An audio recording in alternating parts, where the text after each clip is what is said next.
नमस्कार आदरणीय दर्शकवृन्द AP news यात्राको यो अर्को एउटा विशेष संवादमा यहाँहरूलाई धेरै स्वागत छ। म रोहित भण्डारी। दर्शकवृन्द आजको संवादमा हामीसँग हुनुहुन्छ पूर्व सभामुख नेपाली कांग्रेसका पूर्व महामन्त्री तारानाथ राणाबाट। उहाँसँग हामी विशेष गरी आजको यो संवादमा पछिल्लो विकसित राजनैतिक घटनाक्रमका सन्दर्भमा केन्द्रित रहेर कुराकानी गर्दैछौँ। प्रधानमन्त्री केपी शर्मा ओलीको सिफारिसमा राष्ट्रपति विद्यादेवी भण्डारीले संसदको चालु अधिवेशन अन्त्य गरिदिनु भएको छ। संसदको चालु अधिवेशन अन्त्य गरिसकेपछि यसलाई विभिन्न व्यक्तिहरूले विभिन्न ढङ्गबाट विश्लेषण गरिरहेका छन्। कतिपयले यसलाई यो स्वाभाविक एउटा प्रक्रिया भनेका छन् त कतिपयले यो अत्यन्तै अस्वाभाविक, आश्चर्यजनक र षड्यन्त्रमूलक हो भनेर भनिरहेका छन्। वास्तवमा एकजना पूर्व सभामुखले यो प्रकरणलाई चाहिँ कुन रूपमा लिइरहनु भएको होला? हामी हाम्रा आजका अतिथिसँग यो सन्दर्भ र अन्य विकसित राजनैतिक घटनाक्रमका सन्दर्भमा केन्द्रित रहेर अब थप कुराकानी गर्दैछौँ। स्वागत छ यहाँलाई। हस्, धन्यवाद छ। आराम हुनुहुन्छ? ठिक छ।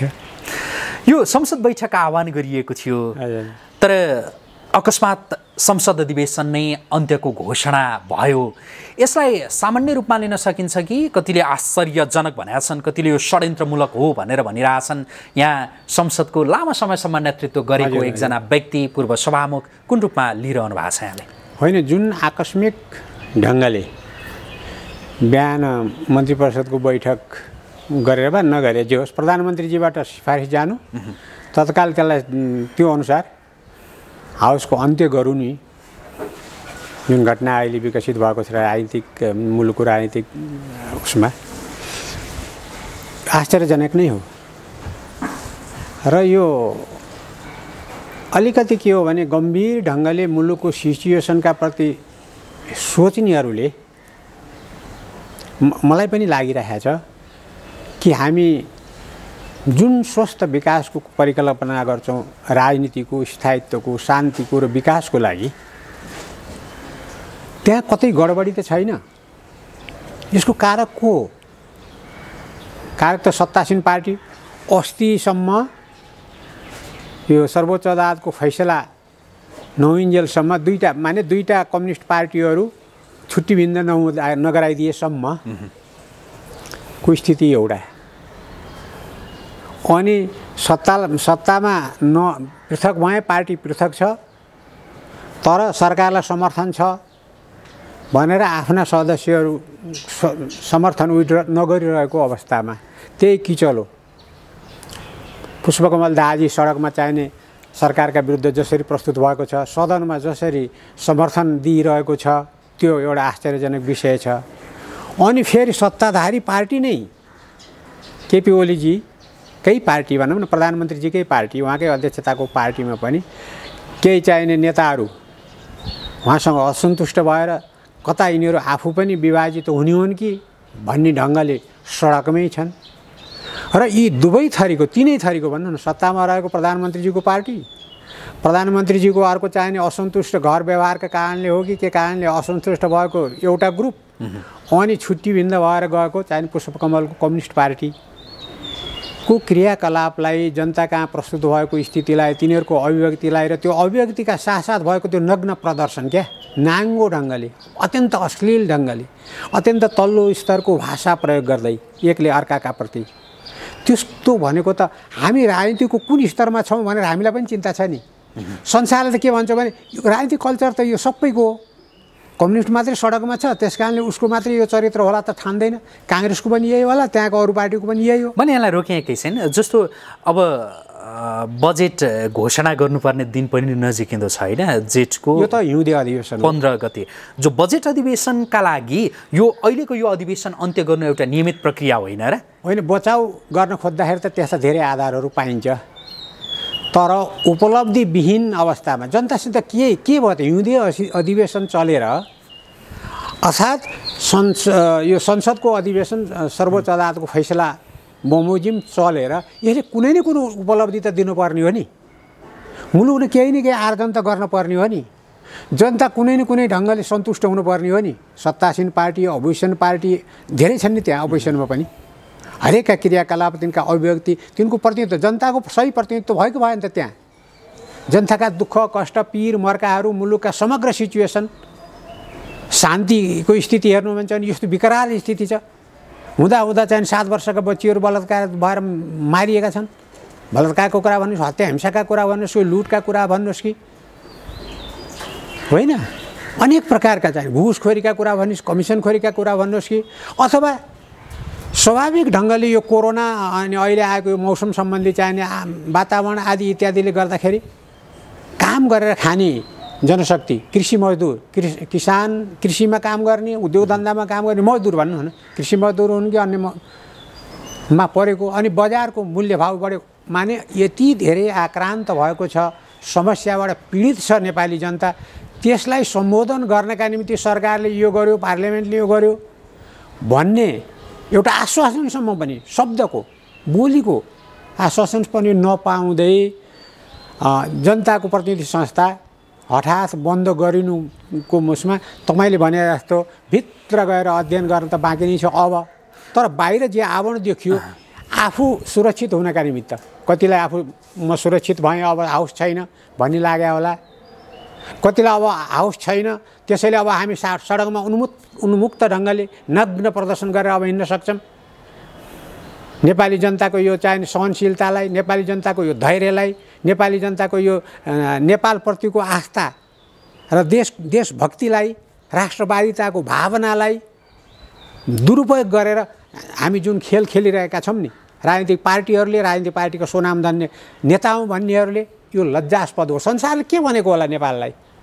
आज हिजोसम्मका जुन नाटकहरू थिए नि, यी गैर जिम्मेवार नाटकहरू, नग्न प्रदर्शनहरू, के भइरहेछ? हामी कहाँ गएर हामी अगाडि कुनै पनि व्यवस्था? एकपल्ट यहाँलाई म फेरि दोहोऱ्याएर सोध्न चाहेँ कि संसद अधिवेशन यो अन्त्य एउटा स्वाभाविक प्रक्रियाका रूपमा यसलाई किन लिन सकिन्न? जस्तो यहाँले भन्नुभयो कि जनताका तमाम जो समस्याका विषयहरू त्यहाँ छलफल गर्नु पर्थ्यो होइन, के चाहिँ उपलब्धि भयो त्यो हिउँदे अधिवेशनबाट भनेर भन्नुभयो। तर प्रधानमन्त्रीको बारम्बारको गुनासो त्यो सुन्ने हो भनेदेखि उहाँले भन्नुहुन्छ कि जस्तो एसिड आक्रमणकारीहरूका सन्दर्भमा त्यसका विरुद्धमा जुन खालको अध्यादेश मार्फत भए पनि जुन कानुन सरकारले ल्याएको थियो र अरू यस्ता यस्ता थुप्रै विषयहरू थिए, त्यो संसदबाट त्यसलाई अनुमोदन गरौँ न त भनेर सरकारले त्यो लैजाँदाखेरि त विपक्षी दलहरूले गर्न प्रवेश गर्नुहुन्छ भने त भनेर उहाँले यो खालको गुनासो गर्नुहुन्छ। त्यो भएर संसद किन चलिरहने ताकि एकैछिनमा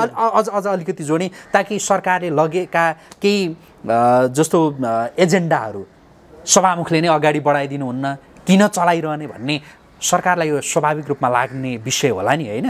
एमसिसी लगायतका सवालमा केन्द्रित रहेर मैले यहाँसँग सोधेँ। मुलुकको सरकार त्यो उत्तरदायी पार्लियामेन्टप्रति हुन्छ। पार्लियामेन्ट भनेको मातृ संस्था हो नि, त्यहीँबाट जन्मन्छ कि सरकार। सरकारको प्रमुख प्रधानमन्त्री, कार्यकारी प्रमुख र संसदको चाहिने चेयरपर्सन, सभामुखको जुन सौहार्द सम्बन्ध हुनुपर्ने हो, त्यसकोमा राजनीतिक रूप नलिइकन, राजनीतिक रूप लिनै हुँदैन। त्यसले राजनीतिक पार्टिसन पोलिटिक्सको त्यहाँ चाहिने एउटा गन्ध पनि देखिन हुँदैन। त्यस्तो चाहिने सभामुखको रोल हुनुपर्छ। तर यहाँ प्रधानमन्त्री र सभामुख नै टग अफ वार, मन वचन कर्मले दुनियाँले थाहा पाउने ढङ्गको चाहिने त्यहाँको वैमनस्यता देखियो। एकले अर्कालाई सहयोग नगर्ने, उहाँले मलाई सहयोग गरेन भनेको छ, उहाँले मलाई सहयोग गरेन भनेको छ। संसदमा विचाराधीन रहेका चाहे विधेयक भन्नुहोस्, चाहे सन्धि सम्झौताको अनुमोदन भन्नुहोस्, चाहे त्यसको चाहिने अरू प्रक्रियाहरू जे पुरा गर्नुपर्ने हो संसदले, ती त्यसै पेन्डिङमा रहेका छन्। अर्थात् मुलुकको हितका निम्ति, मुलुकको समग्र विकासका निम्ति चाहिने कानुन संशोधन गर्नुपर्ने वा नयाँ कानुन निर्माण गर्नुपर्ने स्थितिमा र अरू पोलिसी भने नि अन्तर्राष्ट्रिय सम्बन्धका पोलिसीहरू होलान्, सन्धि सम्झौताका पोलिसीहरू होलान् होइन, यी सारा कुराहरूमा जनताका प्रतिनिधि थलोले गम्भीर विचार विमर्श गरेर राष्ट्र हितका निम्ति, जनताको सर्वोपरि हितका निम्ति, चौतर्फी हितका निम्ति भन्नुहोस् न, अझ चौतर्फी हितका निम्ति निकास दिनुपर्ने अवस्थामा यो भाँड भैलो भएको राजनीतिलाई झन् सहयोग पो पुग्यो त। अब हाउस नभएर हाउसमा बिजनेस सिद्धिए, अब त्यो सरकारलाई पनि लाग्नु पर्थ्यो, हाउसको चेयरपर्सनलाई पनि लाग्नु पर्थ्यो, संसद सचिवालय लाग्नु पर्थ्यो, सर्वोपरि जनताको संस्था भएको हुनाले जनता लाग्नु पर्थ्यो। अब बिजनेस छैन, कति चलाएको होला भन्न पाउनु पर्थ्यो नि हामी नेपाली जनताले। हाम्रो संस्था हो नि त्यो त, हाम्रा वारिसहरू छन् नि त्यहाँ, कामै नभइकन चलाइराखेको छ किन होला भन्नुपर्ने ठाउँमा काम हातै नहालिकन यो काम फत्ते भयो, यो कामसम्म सम्पन्न गर्यो हिउँदे अधिवेशनले भन्ने कुराको एउटा उदाहरण, चित्त बुझ्दो उदाहरण पनि प्रस्तुत नगरी अन्त्य भयो। र जुन आकस्मिक ढङ्गले अन्त्य भयो यसले एउटा यहाँ नेपालको अन्योलपूर्ण स्थिति, तरल राजनीति र मुलुकमा बढ्दै गएको विकृति र विसङ्गतिहरूको चाहिने उसलाई उजागर गरिदियो क्या यो घटनाले। तपाईँले दोष चाहिँ कसको देख्नु भएको छ? जस्तो सभामुखले प्रधानमन्त्रीमाथि आरोप लगाउने होइन, त्यो असन्तुष्टि जाहेर गर्ने भनौँ न, यता प्रधानमन्त्रीले सभामुखका प्रति त्यो असन्तुष्टि आक्रोश त्यो व्यक्त गरिरहने, वास्तवमा दोषी चाहिँ यो अवस्था आइपुग्नुमा प्रधानमन्त्री हो कि सभामुख हो भन्दैन? त्यसरी पर्टिकुलरली चाहिने यो र ऊ भनेर चाहिँ तोकेर होइन, समग्रतामा यस्तो सिचुएसन मुलुकमा बन्यो जसमा कार्यकारी प्रमुखले गुनासो गरिरहनु पर्यो अनि यस्तो स्थिति चाहिने संसदमा पर्यो। जनताका प्रतिनिधिहरूले चाहिने स्वतन्त्र रूपले सही ढङ्गले प्रतिनिधित्व गरेर समस्याहरू त्यहाँ प्रस्तुत गर्न पाएनन्, किनभने विषयवस्तु नै छैन नि, अपर्च्युनिटी नै छैन नि। अनि सभामुखजी वास्तविक रूपमा एउटा निष्पक्ष व्यक्तित्वका रूपमा, चेयरपर्सनका रूपमा प्रस्तुत हुनु भएन। उहाँलाई कता मन वचन कर्मले निष्पक्ष हुनुपर्छ क्या त्यो चेयर, त्यो व्यक्ति। के कुरालाई हेर्दाखेरि चाहिँ सभामुख निष्पक्ष हुनु भएन भनेर तपाईँले भनिरहनु भएको छ? जस्तो हामीले हेर्ने त प्रधानमन्त्रीजीले भन्यो नि, कतिपय चाहिने प्रस्तावहरू रोकिदिनु भयो, उहाँले ल्याउनै चाहनुहुन्न, छलफलमै ल्याउन चाहनुहुन्न, निर्णयमै राखिदिन चाहनुहुन्न। उहाँले कुनै पार्टी विशेष, कुनै नेता विशेषलाई सजिलो होस् भन्नका निमित्त हाउसको प्रबन्ध मिलाउनुहुन्छ, त्यो त उहाँहरूले भनेको कुरा हो नि, हामीले अनुमान गरे होइन। अनि अब सभामुखले त्यसको जवाफ दिन मिल्दैन यदि उहाँ तटस्थ रहने हो भने, तर सभामुखले पनि जवाफ दिनुभएकै छ। त्यसैले हामी संसदीय परम्परा, त्यसलाई गाइड गर्ने विश्वव्यापी मूल्य र मान्यता अनि आफ्नै संविधानले नि भने होला नि केही न केही। यद्यपि यो संविधान मुलुकको हितका निम्ति छैन नि, तर त्यो हाउस कसरी चल्ने, त्यो हाउसको चेयरपर्सनले कसरी चाहिँ भूमिका निर्वाह गर्ने, विषयवस्तु के हुन्, सरकार उप्रति कुन ढङ्गले उत्तरदायी हुन्छ, एकाउन्टेबिलिटी उसले चाहिँ कसरी पुरा गर्नुपर्छ, सरकारले त्यो हाउसप्रतिको, जनताका प्रतिनिधिप्रतिको पारदर्शिता कुन ढङ्गको चाहिने देखाउनुपर्छ भन्ने कुरातिर ध्यान गएन। जहिले पनि चाहिने टग अफ वार, चाहे मुखले होस् कि चाहे व्यवहारले होस् कि झै झगडामा यो त हाम्रो शासन पद्धतिकै माखौल उडाइएको अवस्था हो। विश्वले के भनेको होला, हामीलाई लाज लाग्ने विषय छ। अहिले सरकारले संसदमा लगेका एजेन्डा भनौँ न, सभामुखले त्यो अगाडि बढाउनै पर्छ भन्ने हुन्छ कि के हुन्छ? किन अनिवार्य हुन्छ नि, रोकेर राख्न पाइँदैन। बिजनेस दिने काम सरकारको, सरकारले बिजनेस दिएन सरकारको गलत हुन्छ। आफ्नो मदर संस्थालाई जो कानुन बनाउँछ, जो नीति निर्धारण गर्छ, वार्षिक कार्ययोजनाहरू दिन्छ, आर्थिक विनियोजन दिन्छ, सम्पूर्ण कुरा त्यहाँबाट हुन्छ र त्यसको अनुमति पाएपछि सरकारले त्यसलाई प्रयोग गर्ने हो नि, लागू गर्ने हो नि। त्यस्तो संस्थालाई न सरकारले हेप्न सक्छ, न सरकारलाई कजाउने काममा संसदले आलटाल गर्न सक्छ।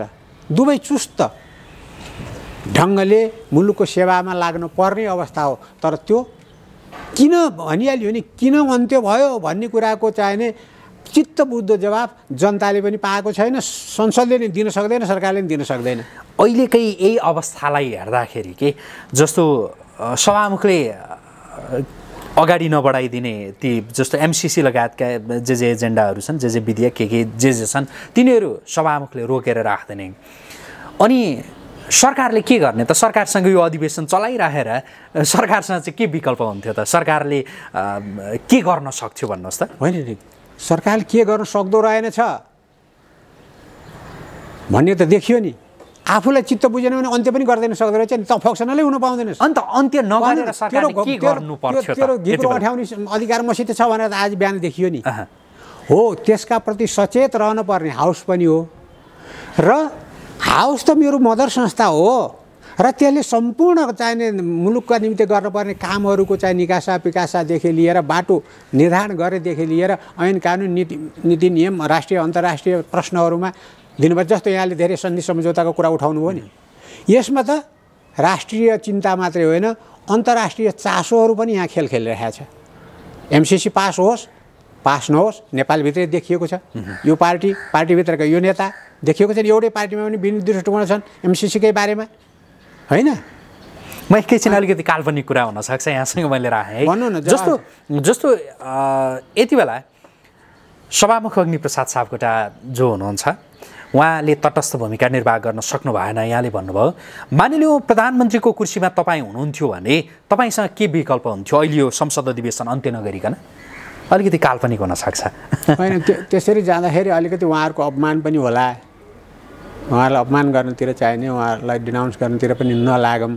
तर के थियो भने हाउसको अन्त्य गर्ने प्रचलन त्यो नियमसँग त हुनैपर्छ, संविधानसँग त हुनैपर्छ। तर के कारणले सरकारले यति छिटै अन्त्य गर्न चाहिराखेको छ, के कारणले म त्यसका लागि सहयोगी हुन सक्छु भन्ने कुराको सभामुखलाई पनि विश्वास हुनु पर्यो, यकिन हुनु पर्यो, सरकारलाई पनि यकिन हुनु पर्यो।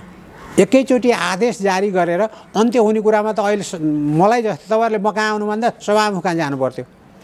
मलाई थाहा छैन किन हो होइन। त्यसैले यो सूचनाको हक हुन्छ नि,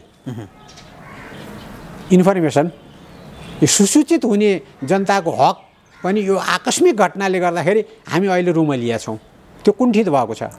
तपाईँको कुरा सुनिरहँदाखेरि चाहिँ ठ्याक्कै यहाँले व्यक्तिलाई बिज्ने गरी नभने पनि दोष चाहिँ सभामुखको नै हो भन्ने कसरी हुन्छ र? आदेश त उसको सिफारिसमा प्रधानमन्त्रीको सिफारिसमा राष्ट्रपतिबाट चाहिने जारी भयो। मैले यहाँलाई भने नि त प्रधानमन्त्रीसँग के चाहिँ विकल्प हुन्थ्यो? त्यो संसद चलाएर यतिकै शोक प्रस्ताव पारित गर्ने, त्यहाँभन्दा ज्यादा यो पनि हो हतियार। संसद प्रधानमन्त्रीसित हतियार त धेरै हुन्छ नि। यस्तै किसिमले आकस्मिक ढङ्गले बन्द गरिदिने, विघटन गराइदिने हुन्छ।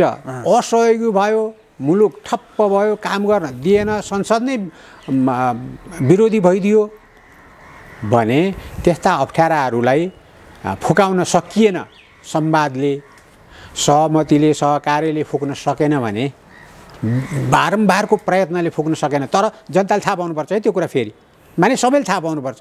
त्यसमा पनि यो टाठो आँखा लिएर बस्ने चौथो अङ्गले त झन् चाँडै थाहा पाउनुपर्छ। आज चौथो अङ्गले थाहा पाएको छ के कारणले। उसले त समाचार भङ्ग भयो भनेर लेख्छ वा रेडियो टेलिभिजनमा भन्छ, यो कारणले भङ्ग भयो भनेर सूचना प्रसारण गर्न सक्छ त अब सञ्चार जगतले? सक्दैन। चौथो अङ्ग नै अँध्यारोमा छ अहिले। सर्वसाधारण कुरा छोडिदिनु न। त्यसैले जे घट्यो यो दुःखद हो, आश्चर्यजनक हो र संसदीय अभ्यासका बाटोमा यो चाहिने एउटा लज्जास्पद घटना हो। यो त्यसको कारण संसद आफै हो कि त्यसको कारण सरकार मात्रै हो कि दुवैको चाहिने कारण छ कि?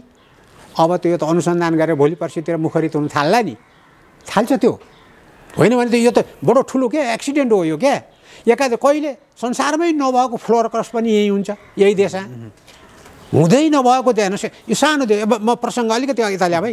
सानो छ नि देश हाम्रो, जनसङ्ख्या सानो छ नि, अनि गरिबी रहेछ, पछौटेपनले ग्रस्त छ नि। त्यस्तो देशमा यो नचाहिँदो घाँडो सङ्घीयता किन चाहियो? 1000जना चाहिने मन्त्री र प्रधानमन्त्री गर्नुपर्ने किन चाहियो? यो चाहिने मुलुकको एकता भान्न पर्ने, मुलुकको परिचयमाथि प्रहार गर्ने, हिन्दू राष्ट्रलाई, हिन्दू धर्ममाथि प्रहार किन चाहियो? यस्ता विकृतिहरू त हामीले प्रारम्भदेखि निम्त्याएका छौँ। जसको असन्तुष्टि जनताको कुन दिन जनता निस्कन्छ त्यसबारेमा हेक्का भएन पार्टीहरूलाई। भोलि मत माग्न जाँदाखेरि यसको जवाफ जनताले दिन्छ। नबोलिकन प्रहार गर्छ र त्यो पनि औषधि भएन भनेदेखि जनता सडकमा निस्कने बेला अब आउँछ। यस्तो जनतालाई हेर्न पाइन्छ? अहिलेको यो संसद जसरी संसद अधिवेशन अन्त्य गरियो, हुन त हामीले धेरै थोर कुराकानी गरिसक्यौँ, धेरै थोर कुरा गरिसक्यौँ। यसैमा अलिकति बढी केन्द्रित हुन मन लागेको छ। यहाँ पूर्व सभामुख होइन, मान्छेको सबैको चासो यही संसद अधिवेशन किन अन्त्य भयो भन्ने प्रति छ। त्यो भएर यहाँको लामो अनुभवले पनि धेरै कुराहरू बताउँछ भनेर म अलिकति धेरै चाहिँ यसमा केन्द्रित हुन चाहिरहेको छु। जस्तो यति बेला षड्यन्त्र हो भनेर जसले भनिरहेका छन्, तपाईँले देखेको चाहिँ त्यस्तो के छ? केही त्यस्ता षड्यन्त्र देख्नु भएको छ या अरू केही देख्नु भएको छ तपाईँले? यो घटनामा विचार तपाईँ जतिको व्यक्तिले नबोलेदेखि कसले भन्ने हामीहरूले नै हो। तर यो घटनाको विकास क्रममा प्रधानमन्त्रीले कुन परिस्थितिका कारण यति हठात ढङ्गले यो प्रस्ताव लिएर राष्ट्रपति कहाँ जानु पर्यो भन्ने कुरामा राष्ट्रपतिले क्रस गरिकन चित्त बुझ्दो आधार पत्ता लगाउनु पर्थ्यो। जस्तो संसारभरि हुन्छ त्यो। मैले त्यो नौलो एक्सनको माग गरेको होइन। प्रधानमन्त्रीले के आधारमा गयो त्यो पनि जान्न पाउने अधिकार छ जनतालाई, होइन? प्रधानमन्त्रीजीले राष्ट्रपति कहाँ गइसकेपछि स्वयं राष्ट्रपतिले बुझ्नु पर्यो। फेरि त्यसो गर्दाखेरि फेरि फेरि राष्ट्रपति सक्रिय भइन् भन्ने आरोप लाग्यो। त्यो त राष्ट्रपति संविधानको पालक र राष्ट्रको चाहिने होइन, संरक्षक होइन उहाँ। कि कुन यो कदमले राष्ट्रको हित वा अहित के हुन्छ भन्ने कुरामा जिज्ञासा राखेर यो प्रधानमन्त्री यो कसरी आयो, कुन आधारमा आयो, मैले पनि त जानिराख्नु पर्यो नि भनेर सोध्न मिल्दैन। फुल्ली कन्भिन्स भएर त्यसलाई चाहिँ स्वीकृत गर्न पर्दैन थियो र त्यहाँ पनि हामीले प्रश्न राख्न सक्छौँ। अनि त्यो आइसकेपछि तिम्रो हात पर्ने बित्तिकै हाउस डिजल्भ भएको चाहिने गर्नु, सूचना टाख्नु भनेर लेखेको त छैन होला त्यहाँ सभामुखजीलाई पनि। सभामुख पनि कन्सल्टेसनमा गएको हुनुपर्छ। अर्थात् यो एक्सन जाँदाखेरि हामी एउटा अध्ययनले, अनुभवले र एउटा राजनीतिक कार्यकर्ताका हैसियतले यो तीनवटै संस्थाको मुख्य मान्छेहरू क्या, प्रधानमन्त्री, सभामुख र राष्ट्रपतिको कहीँ न कहीँ चाहे टेलिफोनले सही यसमा वार्ता भएर कन्भिन्स भएर यो अगाडि बढ्नु पर्थ्यो। हाउसको अन्त्य नै भए पनि त्यो हुनु पर्थ्यो। आकस्मिक किसिमले राष्ट्रपति कहाँ गयो देख्दाखेरि अनि राष्ट्रपतिले स्वीकृत गरिदिइहाल्नु भयो, अनि त्यहाँबाट सूचना जारी भयो। अब आश्चर्यचकित त सभामुख आफै होला, संसद सदस्यहरू आफै होला, संसद सचिवालय चाहिने झन् आश्चर्यचकित होला। संसद अधिवेशन अन्त्य गर्दाखेरि सभामुखसँगको त्यो परामर्श किन हुँदैन? के हुन्छ अलिकति भनिदिनुहोस् त। होइन के हुन्छ भनेर त्यहाँ कारण थाहा नभए मैले के कल्पना गरेँ? जस्तो मैले यति छिटै आकस्मिक ढङ्गले सभाको अन्त्य गर्नका निमित्त यो परिस्थिति, आन्तरिक रूपमा यो परिस्थिति पर्यो, आइलाग्यो। आन्तरिक भनेको धार्मिक, आर्थिक, सामाजिक, सांस्कृतिक, साम्प्रदायिक, जातीय के छ नि यहाँको समस्याहरू, त्यो समस्याले मुलुक चाहिने अन्यत्र ध्यान दिनुपर्ने भयो कि बाह्य प्रेसर पर्यो। हामीले एकातिर हाउसमा अलमलिँदा ती सारा कुराहरूमा चाहिँ ध्यान जान नसक्ने भयो। हाम्रो एक्सनहरू त्यतातिर चाहिने उन्मुख हुन नसक्ने भए एउटा परिस्थिति त हुन्छ नि यो माग गर्नलाई। भनेको सामान्यतया सभामुख, प्रधानमन्त्री लगायतका बिचमा टकराउ नहुँदाका बखतमा चाहिँ सरसल्लाहमा नै संसद एकअर्कालाई विश्वासमा लिएर यी कुराहरू गर्नुपर्छ। प्रचलन त्यही नै हो। त्यही हो।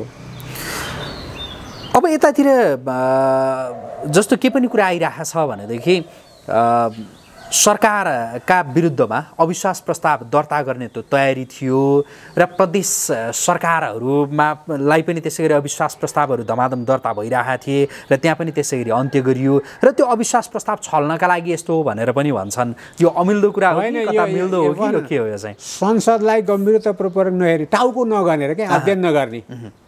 संविधानले के भन्छ, त्यो संसदीय नियमावली आदि इत्यादि कानुनहरूले के भन्छ र संसदका टाउकाहरू गर्दाखेरि कुन पार्टीको सङ्ख्या कति छ, कुन पार्टीको सङ्ख्या कति छ, कुन पार्टी अविश्वासमा लाग्न सक्छ, कुन पार्टी लाग्न सक्दैन आदि इत्यादि हेर्दाखेरि त हामी बाहिर बसेर हेर्दाखेरि त्यो अविश्वासका निम्ति अविश्वास प्रस्ताव टेबल गर्ने कुरा, दर्ता गर्ने कुरा, अझ टेबल पनि होइन, दर्ता गर्ने कुरा एउटा प्रश्न हो।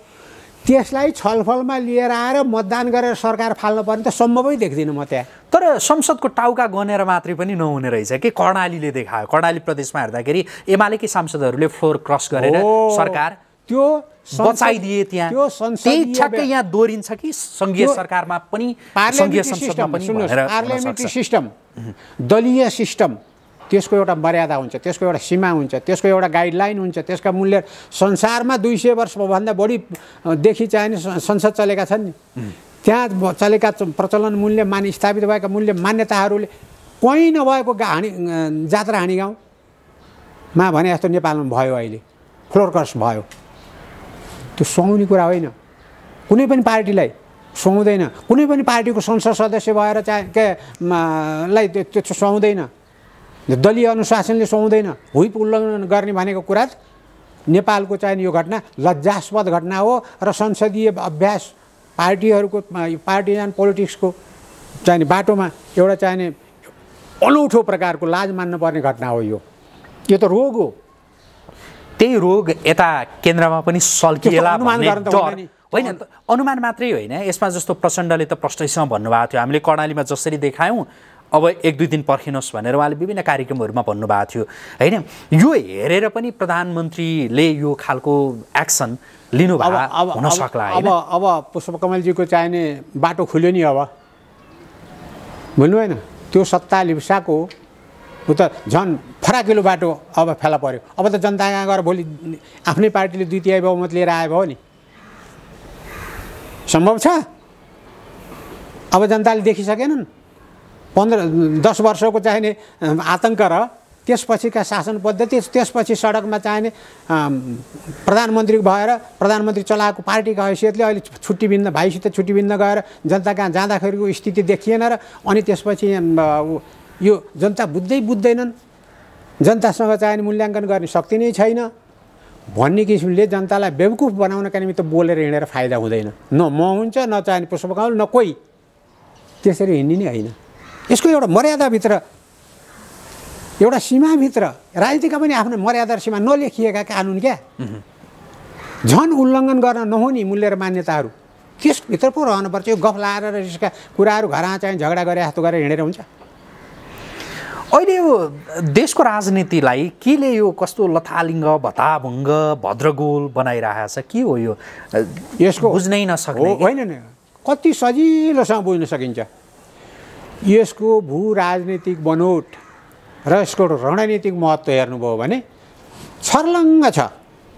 दुईटा ठुला धनी मुलुकहरू, विकसित मुलुकहरू, दुईटा चाहिने भिन्न राजनीतिक पद्धतिबाट शासित मुलुकहरू, त्यही ढङ्गको स्टेबिलिटी, त्यही ढङ्गको चाहिने टेक्नोलोजीको विकास, त्यही ढङ्गको चाहिने रणनीतिक तयारी भएका मुलुकको बिचमा रहेको नेपाललाई गाह्रो हुन्छ नि। छिमेकमा पनि जोडिएका घरहरूको बिचमा बस्न धेरै गाह्रो, धेरै आँखा लागेका हुन्छ। बलियाहरूले त झन् बढी आँखा लगाएका हुन्छन्। त्यसबाहेक धेरै परका युरोपियनहरू, अमेरिका आफ्ना रणनीतिक चाहिने चासोहरू, रणनीतिक उद्देश्यहरू लिएर यहाँ खेलिरहेका छन्। सबभन्दा डरलाग्दो कुरा क्रिस्चियनहरू यहाँ खेलिरहेका छन् अरबन पैसा लिएर। यो देशलाई जति अस्थिर बनाउन सक्यो, जति अशान्ति यहाँ फैलाउन सक्यो, जति चाहिने जनतालाई चाहिँ दिग्भ्रमित गराउन सक्यो, जति सरकार कमजोर गराउन सक्यो, जति फितलो चाहिने संसदलाई बनाउन सक्यो, जति राज्यका प्रमुख अङ्गहरूलाई चाहिने खेलाउन सक्यो, त्यही खेल खेलेर यहाँ बसिरहेका हुनाले हाम्रो यो दुर्गति भएको त हो नि। हामी आफ्नो खुट्टामा उभिँदैन। यहाँको मात्रै विभिन्न घटना परिघटना जे छन् यहाँको मात्रै उपज होइन, बाह्य शक्ति केन्द्रहरूको चलखेल हो। पुरा चलखेल छ, पुरा चलखेल। यति बेला के का लागि त्यो प्रकारको चलखेल किन भइरह्यो होला? के का लागि? त्यो त जहिले पनि हो नि। हिजो थियो, समयको लिमिटेसन छोडिदिनुहोस् न, जहिलेदेखि यसको अस्तित्व रह्यो। अङ्ग्रेजहरूको शासन थिएन उसमा, इन्डियामा स्वतन्त्र राज्य थियो, सार्वभौम राज्य थियो, राष्ट्र थियो। त्यहाँ अङ्ग्रेजहरूको शासन हुँदा बारम्बार यहाँ चढाइ गरेर लडाइँ गरेर यसलाई पनि आफ्नो अधीनस्थ पार्न कोसिस गरेको होइन। त्यस्तो लडाइँमा पनि हामी विजय प्राप्त गरेर सदा सर्वदा अर्काको छायामा नपरेर, साम्राज्यको चाहिने अधीनमा नपरेर स्वतन्त्र र सार्वभौम सत्ता सम्पन्न राष्ट्रको रूपमा बच्न जुन सफल भएको थियो, त्यो कूटनीति त्यो बहादुरी, त्यो तयारी, त्यो राष्ट्रिय एकतालाई अक्षुण्ण राख्न नसक्दा, त्यसलाई दलीय चाहिने उसमा सोचमा, गन्दा पोलिटिक्समा हामी लिएर जाँदा हामीलाई अहिले हेपिराखेका छन् नि। एक त गरिबी भएपछि सबैले हेप्छन्, पछौटेपनमा रहेपछि सबैले हेप्छन्, त्यसमा पनि राजनीतिका हरेक पार्टीमा चाहिने सयौँ दसौँ देशका चाहिने सिआइडीहरू काम गर्छन्। हरेक पार्टीमा, सानोभन्दा सानो पार्टी जसको अस्तित्व संसदमा छैन, जनता कहाँ छ, तिनमा पनि सिआइडी छन्, शक्ति केन्द्रका। के गर्नुहुन्छ अनि? त्यसो भए त देशको राजनीति सधैँ यस्तै नै होला होइन? यो आजको मात्रै होइन, यहाँले भन्नुभयो पहिल्यैदेखि नै यस्तै हो। होइन होइन, तपाईँले फेरि यो अब प्रजातन्त्र आएपछिका कुरा गरौँ न, अथवा राणा शासनलाई दिनुहोस् न क्रेडिट। यो मुलुक जोगाउनु त उनीहरूको पनि त काम हो। मोज मस्ती धन सम्पत्ति हो भने त अङ्ग्रेजसित मिलाएर झन् बढी पाउँथ्यो होला नि राणाहरूले। तर यो मुलुकलाई जोगाएर, यसको अस्तित्व जोगाएर, यसको सार्वभौमिकता जोगाएर, स्वतन्त्रता जोगाएर आफ्नै भाइलाई बरु शोषण गरे, मुलुकलाई त जोगाएको थिए नि, हो कि होइन? त्यस्तै प्रजातन्त्र आएपछि यस्ता नेताहरू थिए जसको चाहिने नामले मात्रै पनि अहिले जस्तो गन्दा खेल खेल्न शक्ति राष्ट्रहरू आउन सक्दैन थियो। बिपी कोइरालाको पालामा बरु षड्यन्त्र गरेर राजसित मिलेर फालिदिए, दलीय व्यवस्था नै फालिदिए। बिपी कोइरालाले जेल गरे, नेपाली काङ्ग्रेस र धेरै पार्टीहरू चाहिँ प्रतिबन्ध लागे। तर बरु चाहिने मेटिने नहेपिने सिद्धान्त हो नि हाम्रो नेपाली काङ्ग्रेसको। तर आज त्यही नेपाली काङ्ग्रेस मुलुकको यस्तो परिस्थिति हुँदा के जवाब छ नेपाली काङ्ग्रेससँग? हामी त अहिले प्रखर रूपमा अहिले त हाम्रो पार्टीको एउटा वक्तव्य आइसक्यो हुनुपर्ने हो। मुलुकको सिचुएसनलाई कता लाँदैछ यो विघटनले? के कारण हो? र विचलित नहुनुहोस् है नेपाली जनता, हामी छौँ। चाहे त्यसको राजनीतिक प्रभाव होस्, त्यसको आर्थिक सामाजिक प्रभाव होस्, त्यसको अन्तर्राष्ट्रिय प्रभाव होस्, जुनसुकै राम्रो वा नराम्रो, राम्रोको निमित्त चाहिने हामी आह्वान गर्नेछौँ तपाईँहरूलाई सहयोगको निमित्त, नराम्रोको निमित्त प्रतिकारको निमित्त तपाईँहरूसित आउनेछौँ हामी भन्नुपर्छ पर्दैन? यो सानोतिनो घटना हो, आकस्मिक रूपमा चाहिँ संसद विघटन हुने कुरा। यो घटनालाई जस्तो केहीले चाहिँ सबैतिर भनौँ न, प्रदेश सरकार हेर्ने हो भने पनि धेरैतिर कम्युनिस्ट नेतृत्वकै सरकार छ, केन्द्रमा पनि कम्युनिस्ट नेतृत्वकै सरकार छ। यो संसदीय व्यवस्था नै यो काम रहेनछ भनेर त्यो बनाउनका लागि यो गरिरहेको भन्छन्। त्यस्तो हो कि होइन? कसको निर्णयले भएको? जनताको निर्णयले भएको। त्यसरी तपाईँको शब्दले त जनतालाई हेप्यो। जनताको निर्णयले बनेको। कम्युनिस्टले चाहिने माओवादीले जस्तो चाहिँ लडाइँ गरेर कब्जा गरेको हो र अहिलेको शासन व्यवस्था?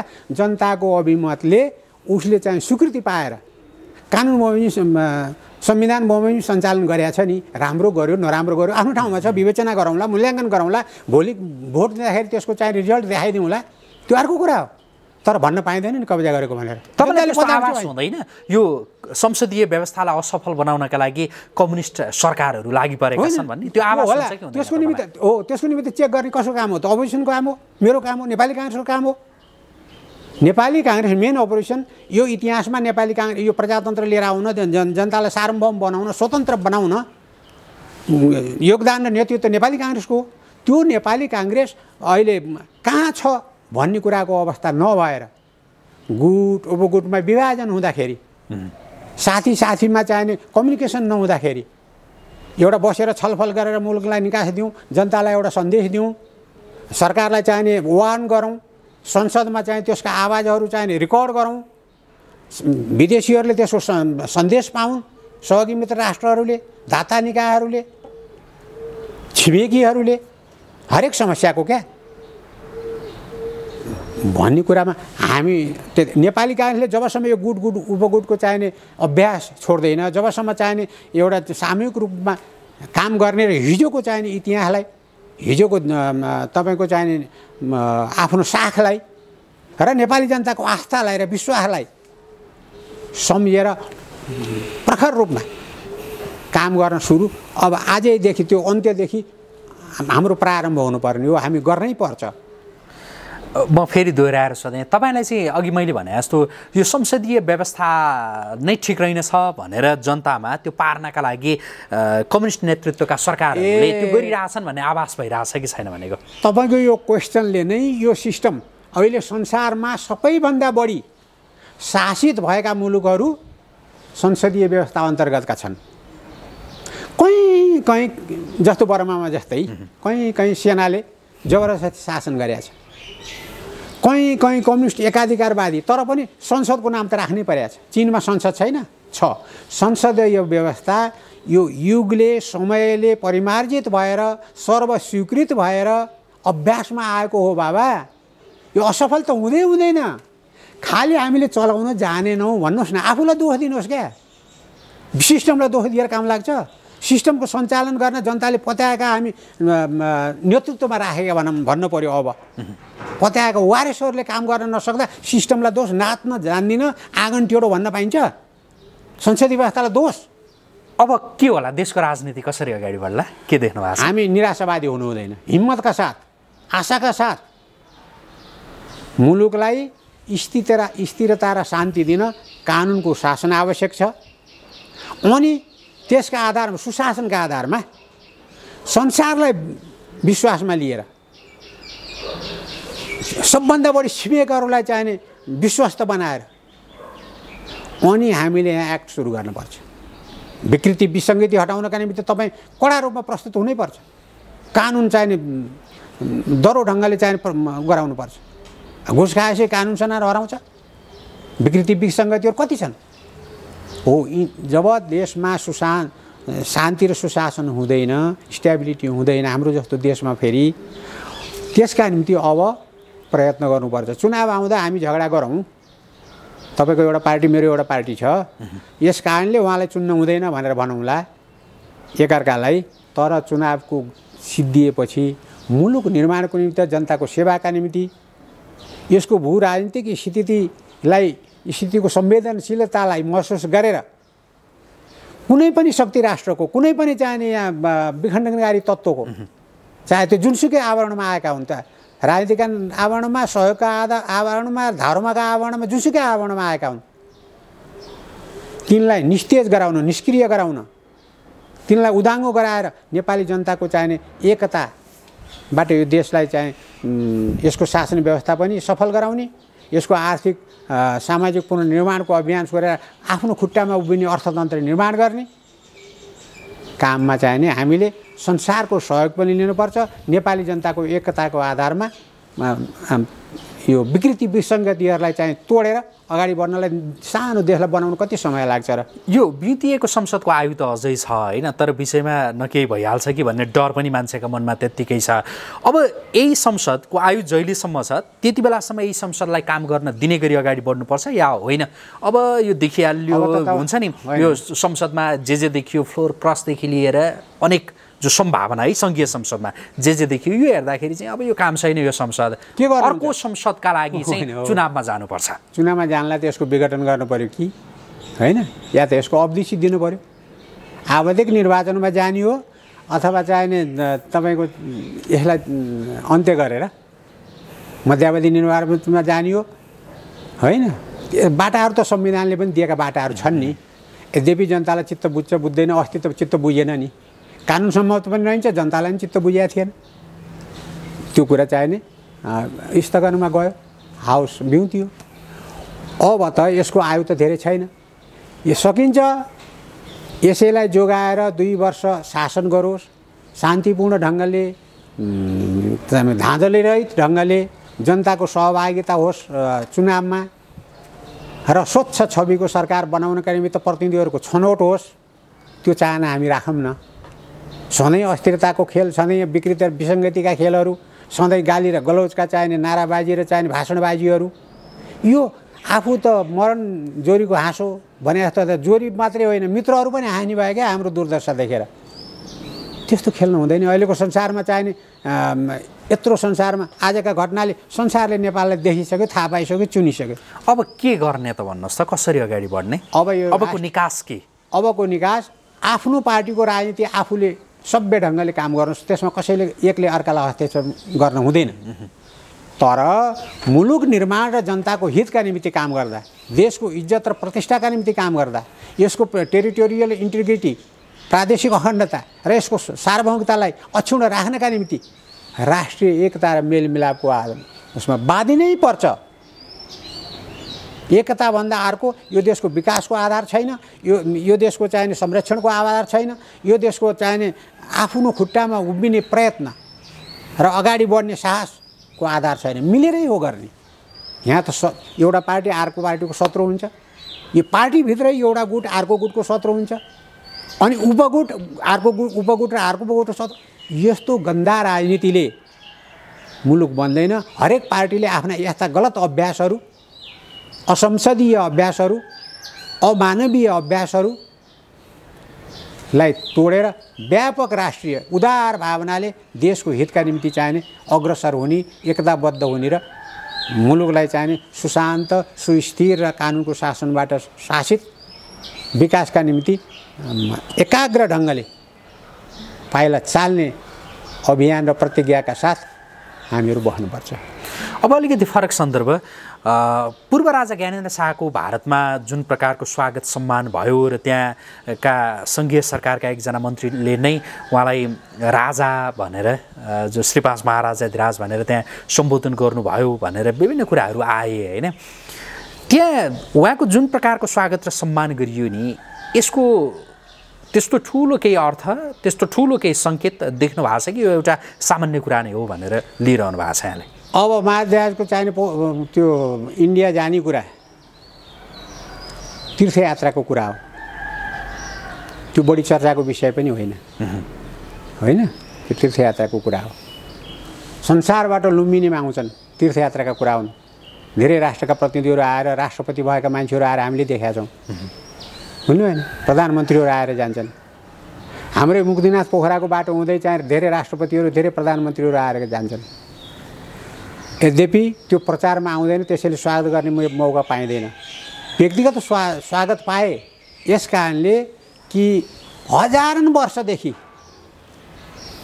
सनातन धर्म छ नि, हिन्दू धर्म छ नि, ओमकार परिवारको एउटा चाहिने उ छ नि, त्यसले राजालाई, नेपालको राजालाई हिन्दू सम्राट भनेर अभ्यासमा त्यो हिजो भर्खर ज्ञानेन्द्रको पालामा सिर्जना भएको नारा र विश्वास र आस्था होइन क्या, त्यो त चलिआएको परम्परा अनुसार नेपालको राजालाई विश्व सम्राट मान्ने, हिन्दू सम्राट मान्ने प्रचलनको प्रतिबिम्ब हो त्यो।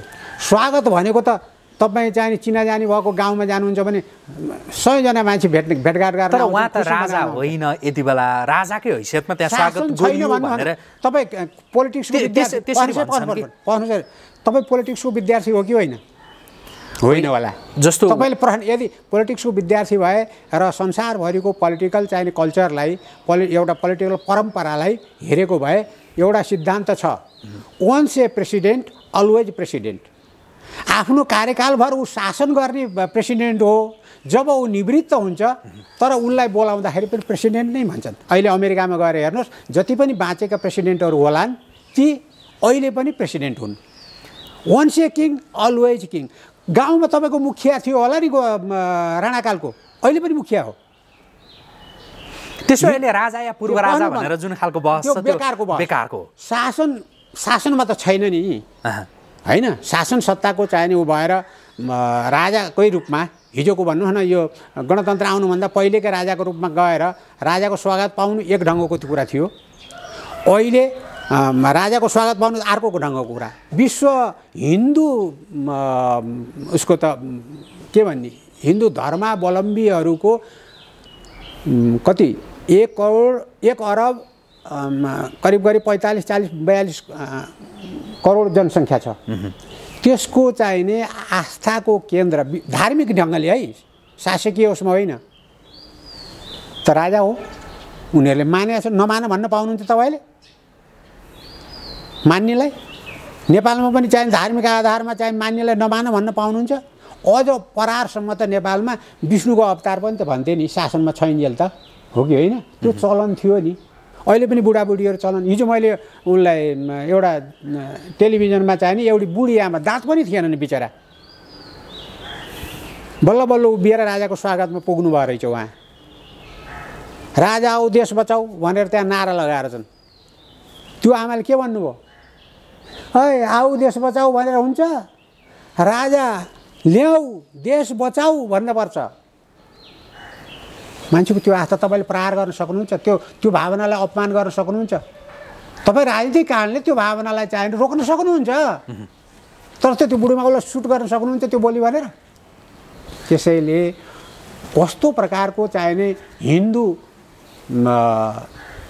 जनसमुदायले भारतमा एउटा पूर्व राष्ट्राध्यक्ष पूर्व महाराजाधिराज भारतमा जाँदा कुनै पनि सभ्य मुलुकको चाहिने उसले आश्चर्य होइन त्यो लगेर अझ डिनर लन्च दिएको भए पनि कुनै आश्चर्य होइन त्यो एउटा सुसभ्य एउटा सुसंस्कृत परम्परा र आतिथ्यताको चाहिने कदर भयो भने अनि हामी रिस गर्ने यहाँ कुनै पनि पूर्व प्रधानमन्त्री गयो सूचना दिएर भने त्यसले पनि त्यही ढङ्गको स्वागत त पाउँछ मान्छे चाहिने 5 जना होलान् 50 जना होलान् 2000 होलान् भेट पाउँछ सरसल्लाह गरेर आउँछ त्यो ढङ्गको सम्मान पाएको हुन्छ एउटा मन्त्री जान्छ त्यही ढङ्गको सम्मान पाएको हुन्छ हामीले नदेख्ने मात्रै हो राजा गए पाए त्यसका निम्ति ईर्ष्या गरेर त्यसैलाई विषय बनाएर कुनै सभ्य मुलुकले कुनै सभ्य समाजले कुनै चाहिने एउटा आदर्श बोकेको चाहिने पद्धतिले ईर्ष्या भावले काम गर्न हुन्छ यहाँ चाहिँ अब जस्तो त्यो ईर्ष्या भाव रिस राग होइन ईर्ष्या त हो नि त्यो एउटा पार्ट हो अब जस्तो यहाँ चाहिँ कुन ढङ्गले पनि भन्न थालियो भनेदेखि भारतले नेपालमा राज संस्था पुनर्स्थापनाका लागि रणनीतिक त्यो चालबाजी त्यो सुरु गर्यो भनेर भन्न थालियो यही सन्दर्भमा भारतले सुरु गरोस् भारतले सुरु गरेर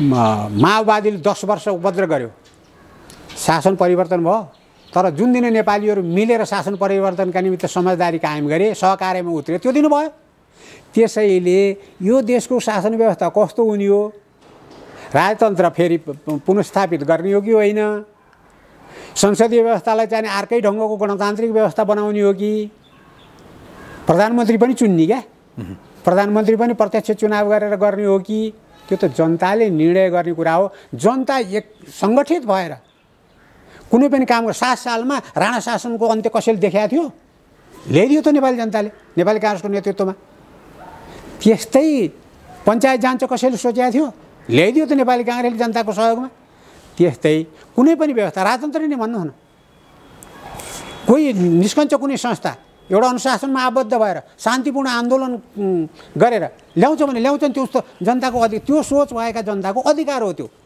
त्यसलाई कुण्ठित गर्न पाउनुहुन्छ संविधानमा लेखेको छैन वाक स्वतन्त्रता सङ्गठन स्वतन्त्रता भनेर रिस गरेर पाइन्छ ल्याउँछु म राजा ल्याउँछु भनेर ल्याओस् न देखाओस् खुबी पञ्चायत गएको थियो जानुभएको थियो र हामी गएर राजतन्त्र आउनु हुँदैन र त्यस यस्ता प्रश्नहरू गर्ने प्रश्न होइनन् क्या राजनीतिका स्वाभाविक विकासलाई हेर्दै जाने हो बरु हुन्छ आजका लागि कुराकानी यति गरौँ जुन समय दिनुभयो यसका लागि यहाँलाई धेरै धन्यवाद धेरै धन्यवाद हस् आदरणीय दर्शकवृन्द हामी कुराकानी गर्दैथ्यौँ पूर्व सभामुख नेपाली काङ्ग्रेसका पूर्व महामन्त्री तारानाथ राणाभाटसँग उहाँसँगको यो कुराकानीसँगै एपी न्युज यात्राको विशेष संवाद अहिलेका लागि यहीँ सकिन्छ एपी न्युज यात्रा सँगै रहनुहोला नमस्कार